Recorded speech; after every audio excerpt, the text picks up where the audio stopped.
अग्ने व्रतपते व्रतं चरिष्यामि तच्छकेयं तन्मे राध्यताम् इदमहमनृतात्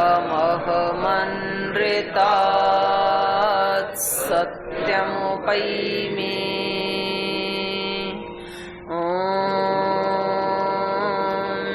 सहनाववतु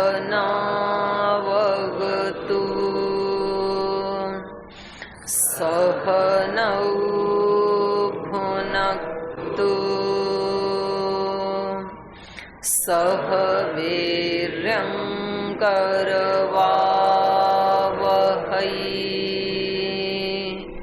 तेजस्विनावधीतमस्तु मा विद्विषावहै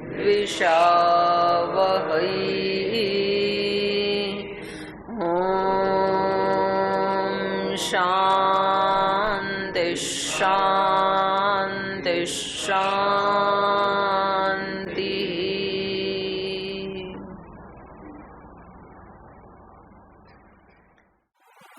वाल्मीकि रामायण के किष्किंधा कांड का 21वां सर्ग हम पढ़ रहे हैं। कल हम पढ़ रहे थे कि सुग्रीव जी अपनी नगरी में चले जाते हैं और उनका वहां पर राज्याभिषेक हो गया। अंगद जी का राज्याभिषेक हो गया युवराज पद पे। और श्री राम और लक्ष्मण जी ये प्रश्रवण पर्वत पर चले जाते हैं। प्रश्रवण या माल्यवान पर्वत एक ही बात है। और वहां जाकर के श्री राम इनको बताते हैं कि वे देखो कितना सुंदर है ये, यहाँ कंदराएं भी हैं और बहुत सुंदर सुंदर दृश्य भी हैं और कुछ कुंज भी हैं लताओं के। और सुग्रीव जी की नगरी भी किष्किंधा, यहाँ से राजधानी भी यहाँ से नजदीक है। कभी जाना है तो, क्योंकि श्री राम तो नहीं जाते लेकिन लक्ष्मण जी तो जा सकते हैं ना, तो कोई कार्य है उनको जाना है तो वो भी नजदीक है। लेकिन इतने सब सुख और सुख के साधन होते हुए भी उस पर्वत के ऊपर कितना अच्छा लगता है ना। हमें कभी लेके जाते हैं पूज्याचार्य जी पर्वत आदि पे तो कितना अच्छा लगता है, तो रमणीय लगते हैं पर्वत। लेकिन जिसका मन प्रसन्न नहीं है तो इतने सुंदर पर्वत पर जाने के बावजूद भी उनको बिल्कुल अच्छा नहीं लग रहा था श्री राम को।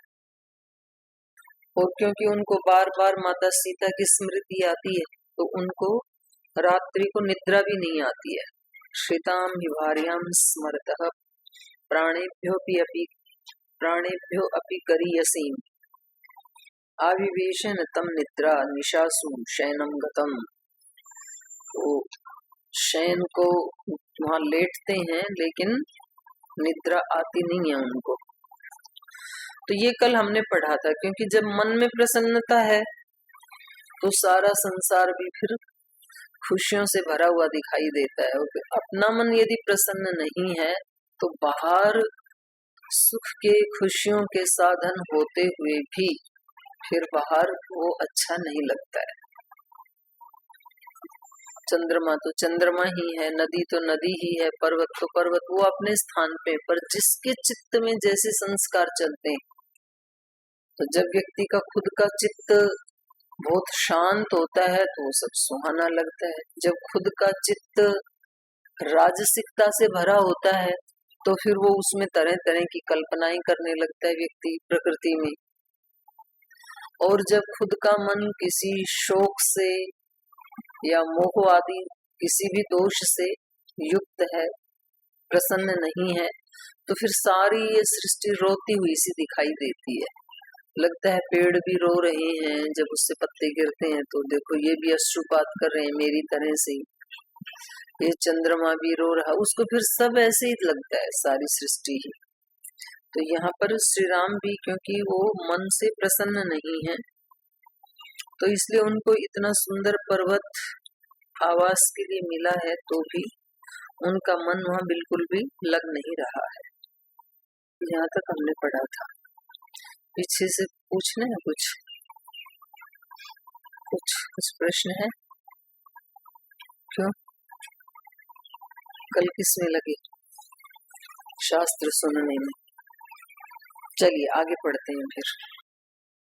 तम शोचिमानं काकुत्स्थं नित्यं शोकपरायणं तुल्य दुःखो ब्रवीत् भ्राता लक्ष्मणो नो नयन् वचः अलं वीर व्यथां गत्वा न त्वं शोचितुमर्हसि शोचतो व्यवसीदन्ते सर्वार्था विदितं हि ते समुन्मूलय शोकं त्वं व्यवसायं स्थिरं कुरु ततः सपरिवारं तं निर्मूलं कुरु राक्षसम् लक्ष्मणस्य तु तद्वाक्यं प्रतिपूज्य हितं शुभं राघव सुहृदं स्निग्धम् इदं वचनमब्रवीत् एषः शोकपरित्यक्तः सर्वकार्यावसादकः विक्रमेष्व प्रतिहतं तेजः प्रोत्साहयाम्यहम्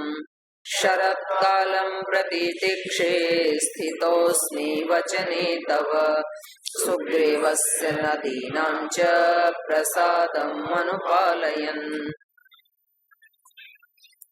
तो जब श्री राम इतने दुखी हो रहे हैं तो तम शोचमानम काकुत्स्थम, तो वो काकुत्स कुल में उत्पन्न होने वाले श्री राम जब इतने शोक से युक्त हैं, नित्यम शोक परायणम, प्रतिदिन वो शोक से शोकान्वित हैं, तो उनकी ऐसी स्थिति को देख करके तुल्य दुख, यद्यपि ऐसा नहीं है कि लक्ष्मण को कोई कष्ट नहीं है, कोई दुख नहीं है, उनको भी दुख है, उनके समान ही दुख है, श्री राम के समान ही दुख है।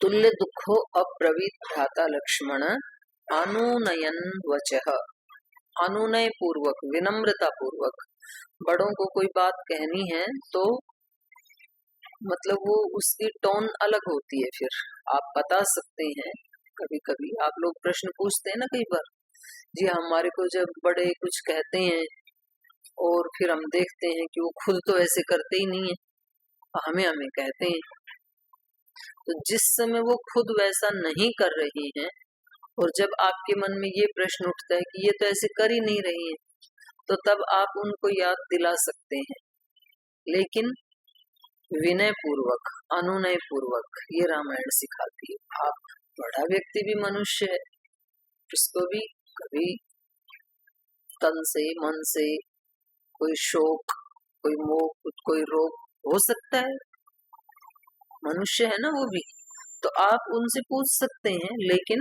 विनम्रता पूर्वक पूछ सकते हैं। तो यहाँ यद्यपि लक्ष्मण भी तुल्य दुख वाले हैं, वो भी बहुत दुखी हैं लक्ष्मण जी भी। अब सबका अपना अपना, जैसे एक ही घर में कोई ऐसी दुर्घटना हो गई, कोई घटना घट गई, मानो उस परिवार से कोई व्यक्ति चला गया, कोई जवान व्यक्ति चला गया, अब जो 4-5 व्यक्ति हैं तो दुख तो सबको बराबर ही है, सभी से ही कोई ना कोई रिश्ता था ना उसका, लेकिन उनमें से कुछ ऐसे होते हैं जो बड़े धीर गंभीर होते हैं, उसको स्वीकार कर लेते हैं, और कुछ ऐसे होते हैं उसको लंबा खींचते रहते हैं, 1 महीना, 2 महीना, 4 महीना, 6 महीना। तो फिर कुछ लोग ना बाहर वाले हैं, वो कुछ दिन तो आते हैं उनको धैर्य बंधवाने के लिए, उनको सांत्वना देने के लिए, उसके बाद फिर वो भी आना बंद कर देते हैं। तो इसका तो कौन सा भी इसके साथ नया काम हो गया, ये सृष्टि का नियम है। तो जो पहले उनके प्रति सहानुभूति रखते थे वही फिर निंदा करने लग जाते हैं, फिर वो व्यक्ति डिप्रेशन में चला जाता है कि मेरा जाने वाला बच्चा या जो भी परिवार का सदस्य था वो तो चला ही गया, दूसरे लोग मेरे से सहानुभूति भी नहीं रखते, कोई मेरे पास भी नहीं आता है। देखो यही लोग, यही पड़ोसी, यही रिश्तेदार पहले कितना आते थे मेरे पास, अब कोई आता ही नहीं है। क्यों नहीं आते हैं वो लोग?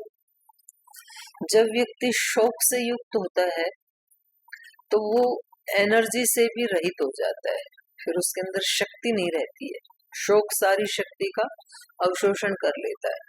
शक्ति यदि व्यक्ति में नहीं है तो वो पास में जो व्यक्ति आएगा उसकी एनर्जी को खींचता है फिर, क्योंकि उसको शक्ति चाहिए ना।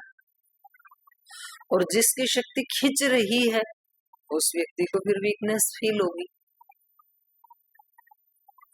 तो उसको लगता है कि भाई इनके पास जाते हैं ना तो बड़े ऐसे थके हारे ऐसे हो जाते हैं हम, तो वो अवॉइड करते हैं वहां जाना। महापुरुषों के पास जाना अच्छा क्यों लगता है? महापुरुष कहते हैं ठीक है भाई आशीर्वाद ले लिया अब चलो। आप कहते जी उठने का ही मन नहीं करता है। क्यों? क्योंकि आप उनकी एनर्जी को खींच रहे हो, महापुरुषों की एनर्जी को। आपको वहां खुराक मिल रही है, आपको तृप्ति मिल रही है, तो इसलिए आप वहां से उठना नहीं चाहते हैं। तो जो स्वयं एनर्जेटिक होता है वो दूसरों को एनर्जी बांटता है, और जो खुद किसी न किसी रोग शोक आदि से युक्त होता है तो वो दूसरे की एनर्जी को खींचता है। तो शोक सबसे बुरा दुख बताया है। शोक जो है ना वो सारी शक्ति को एकदम से शक्तिहीन कर देता है व्यक्ति को। तो क्योंकि लक्ष्मण जी को तो ये पता है कि भाई मेरी ड्यूटी है भैया को संभालने की, दोनों को ही संभालने की थी। अब सीता माता का अपहरण हो गया तब तो भैया ही बच गए, तो भैया को संभालना मेरा कर्तव्य है। तो इसलिए इनको यद्यपि उतना ही दुख है माता सीता के अपहरण का, लेकिन तो भी ये अपने आप को इसलिए संभाल रहे हैं कि मेरा ये कर्तव्य है। तो जो पूज्य गुरुदेव बताते हैं ना भाई, मन के निर्णय पे सब डिपेंड करता है। हमने क्या निर्णय किया मन में। अगर हमने ये निर्णय किया कि इस गुरुकुल में डिसिप्लिन बनाना मेरा कर्तव्य है, तो आप लेट नहीं हो सकते हैं, फिर आप छिप के नहीं बैठ सकते हैं कहीं और ये सोच लिया कि भाई यहाँ तो संभालने वाले तो दूसरे हैं, हम तो कभी कभी बंक भी मार सकते हैं, तो फिर मारोगे। आपने क्या सोचा है? घर परिवार में कई बार जो छोटा भाई होता है वो कई बार जिम्मेदार मिलता है, बड़े वाला जिम्मेदार नहीं मिलता है, क्योंकि उसने ऐसे सोचा ही नहीं कि मैं बड़ा हूँ और मेरे को जिम्मेदारी संभालनी चाहिए। छोटा वाला ऐसे सोच लेता है, कभी कभी छोटा नहीं सोचता है, लापरवाह होता है, बड़े वाला ऐसे सोच लेता है। हम क्या सोचते हैं? कभी कभी हम ये सोच लेते हैं कि मेरा काम है यहाँ छिद्रान्वेषण करने का, क्या क्या छिद्र है इस संस्थान में, क्या क्या दोष है। तो वो गुणों की तरफ दृष्टि डाल के भी नहीं देखेगा कि अच्छा क्या क्या है और बुरा क्या क्या है। वो मैग्नीफाइंग ग्लास लेके ढूंढेगा कि बुरा क्या क्या है, उसकी लिस्ट बनाएगा, व्यक्ति में भी स्थान में भी। तो ये सब हमारे मन के निर्णय के ऊपर डिपेंड करता है कि हमने अपने मन को निर्देश क्या दिया है, क्या ढूंढना है हमें। कल बात आ रही थी ना, मनोमय कोश, प्राणमय कोश और विज्ञानमय कोश। तो उसके लिए जो प्रार्थनाएं करते थे हमारे ऋषि, भद्रं कर्णे विष्णुयाम देवा भद्रं पश्येमाक्षभिर्यजत्राः। तो वे भद्र देखें और सुने कहां से? बाहर तो भद्र और अभद्र दोनों हैं। भाई बदतर में से बेहतर निकालना ये साधक का काम है। और ये आप पक्षियों से सीख लो। कूड़े कचरे के ढेर मिलते हैं बाहर, वो कचरे में से कचरे को नहीं खाते हैं। जो कबूतर आदि पंछी होते हैं ना, वो वहां से कोई दाना हो अन्न का उसको निकाल लाते हैं। तो उस बदतर में से भी बेहतर को ढूंढ लाते हैं। फिर कुछ ऐसे लोग होते हैं भाई इस कचरे को रिसाइकिल करके इससे क्या नया ऐसा उत्पाद बनाया जा सकता है तो दोबारा भी हम काम में ले सके, तो उसको प्रोसेस कर लेते हैं। तो ये इस पे डिपेंड करता है। ये ऋषि इसीलिए प्रार्थना करते थे कि हमें क्या चाहिए और हमें क्या चाहिए, सबको अच्छा ही चाहिए। और अच्छा मिलता तब है ना जब दूसरे को अच्छा देते हैं। ये भी तो इसके पीछे विज्ञान साथ में जुड़ा हुआ है ना। हमें क्या चाहिए? सुख चाहिए, समृद्धि चाहिए, शांति चाहिए, सम्मान चाहिए, सब चाहिए हमें। कोई नहीं कहेगा कि मुझे अपमान चाहिए, कोई नहीं कहेगा अशांति चाहिए, लेकिन पहले शांति दूसरे को देनी भी तो पड़ेगी। जहाँ आप रह रहे हैं आपके कारण कितने सुख शांति है, कहीं आप अपने से बड़ों को अशांत करने के अवसर तो प्रदान नहीं करते हो। अगर करते हो तो तब आप शांति का इंतजार मत करना, आपकी बिल्कुल नजदीक भी नहीं आएगी। कि आप सब उल्टे ही काम करते हो तो शांति कहाँ से मिलेगी। आपको सम्मान चाहिए तो आप दूसरे को देते हो कि नहीं देते हो। सुबह से शाम तक जो आपके सहपाठी हैं या उम्र में बड़े हैं छोटे हैं, और उनको बोलने की जरूरत नहीं है, मैं आपका बहुत सम्मान करता हूँ। आप अपने दिल से उस व्यक्ति का या वस्तु का भी, जो साधक होते हैं वो वस्तुओं का भी सम्मान करते हैं। जैसे आप लोग झाड़ू लगाओगे, ऐसे झाड़ू को फिर ऐसे फेंक देते हो, उसके 2-4 वो तार निकले पड़े होंगे और वो ऐसे कोने में पड़ी होगी बेढंगेपन से। तो ये उसका अपमान है उस झाड़ू का, जिसने सारे कमरे की सफाई की। तो अब आपका ये फर्ज बनता है कि आप उसको बहुत सम्मान पूर्वक एक अच्छी स्थिति में किसी कोने में रखें। तो वस्तुओं का, व्यक्तियों का, स्थान का आप कितना सम्मान करते हैं। ये कमरा आपको बहुत सुख देता है, कितना साफ सुथरा है, पर आप इस कमरे का कितना सम्मान करते हैं।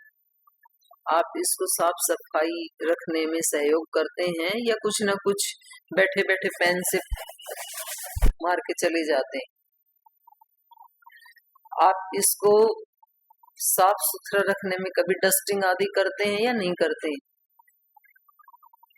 इसके साथ भी प्रीति जोड़ सकते हैं आप, इस कमरे के साथ भी, यहाँ से भी आशीर्वाद मिल सकता है आपको।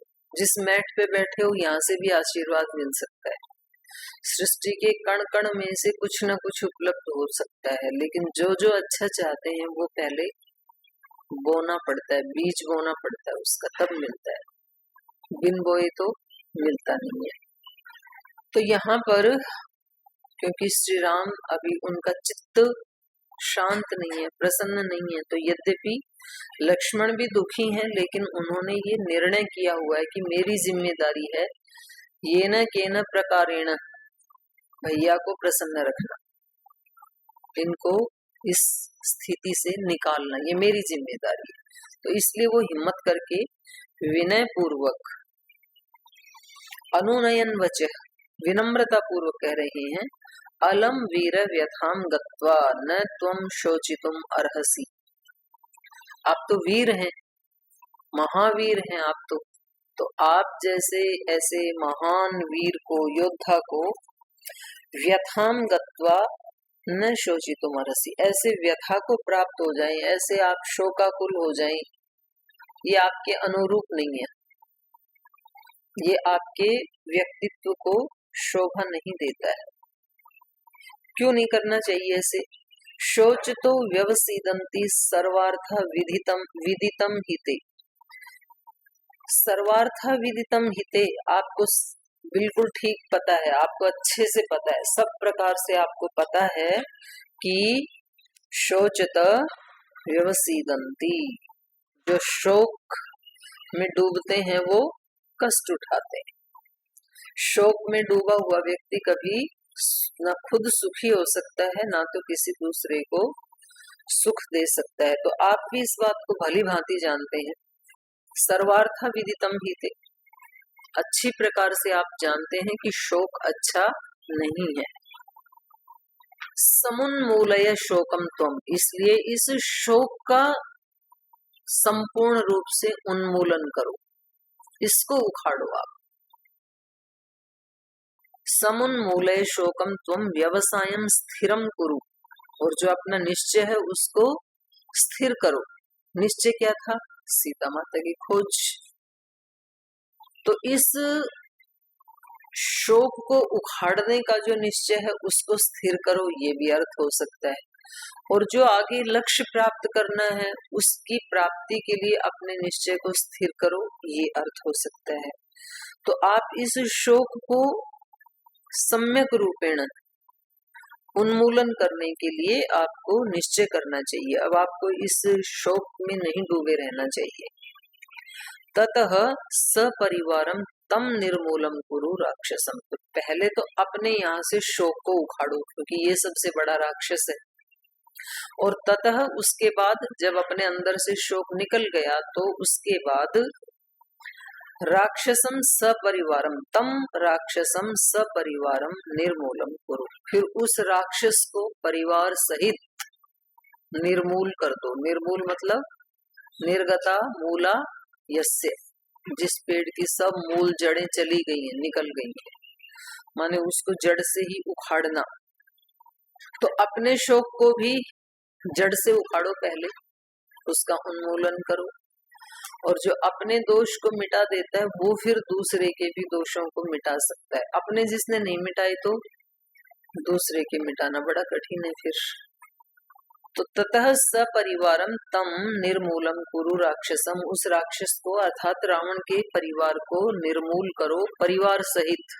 कोई एक भी वहां बचना नहीं चाहिए, एक भी राक्षस, क्योंकि एक भी बच गया तो उससे फिर राक्षसों की सृष्टि पैदा हो जाएगी। तो पूरा समूल नाश करना है उसके कुल का भी और अपने वाले शोक का भी, अपने वाले दोषों का भी। तो हम करते तो हैं लेकिन हम मूल को नहीं उखाड़ते हैं, है ना। ऐसे निश्चय करते हैं ना हम, आज से मैं किसी के साथ झगड़ा नहीं करूंगा या नहीं करूंगी, आज से किसी की पिटाई नहीं करूंगा, नहीं करूंगी, आज से गुस्सा नहीं करूंगा, नहीं करूंगी, ऐसे तो करते हैं हम। तो उस दिन तो नहीं करते, तो वो ऊपर से कटिंग कर दिया हमने। पर किस कारण से आ रहा है वो रूट, उसको ढूंढना और फिर उसको निकालना, तो वो थोड़ा सा लंबा प्रोसेस है, चैलेंजिंग है, लेकिन समाधान वही है और दूसरा समाधान नहीं है। दूसरे लोग तो उपाय बता देते हैं, आप डॉक्टर के पास जाओ तो जब गुस्सा आए तो थोड़ा ठंडा पानी पी लिया करो। ठंडा पानी पीने से वो थोड़ी देर के लिए हो सकता है ना भी आए, पानी पीने में ध्यान चला जाए, पर रूट तो वही है ना। तो जब तक रूट वहां है तब तक तो ये चीजें घटित होती रहेंगी।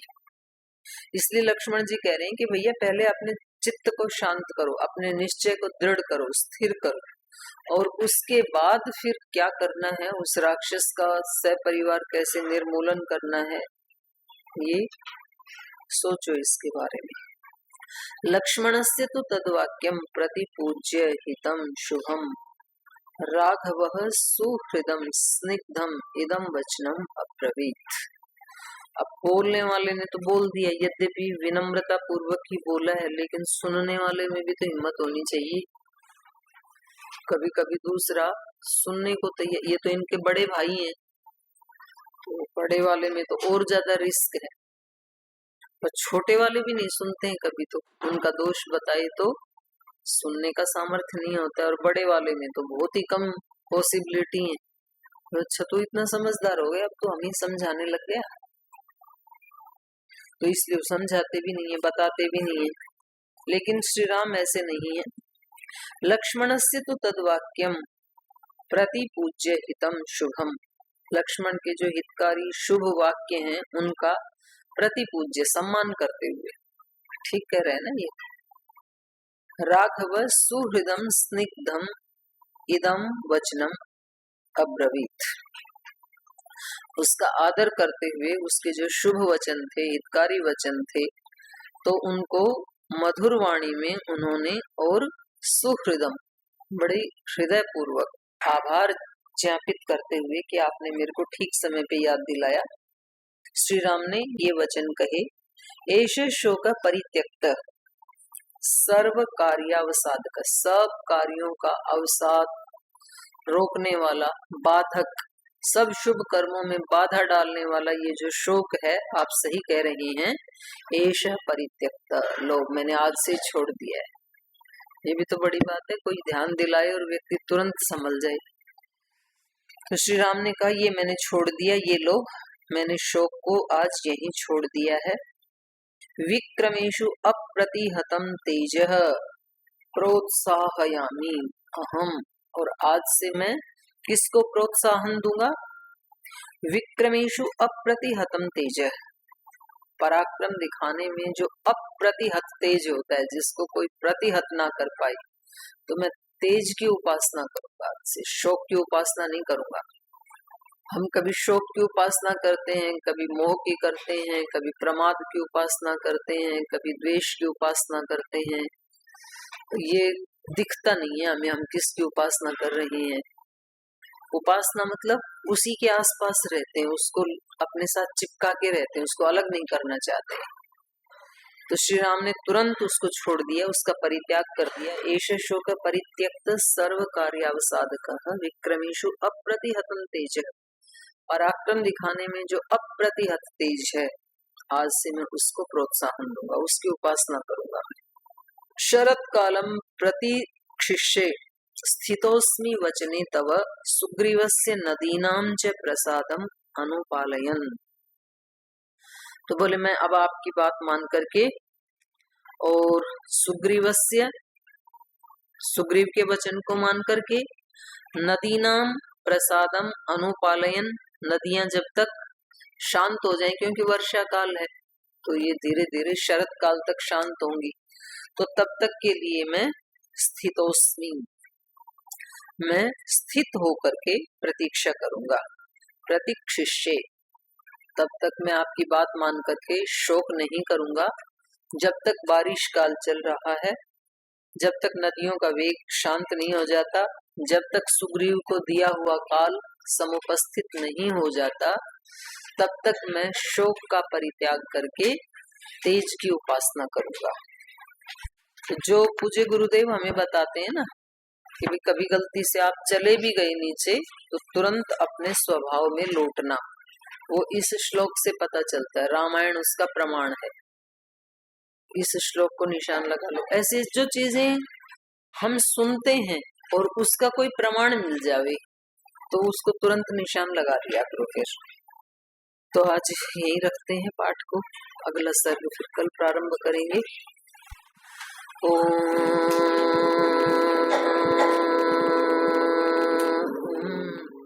शांति शांति।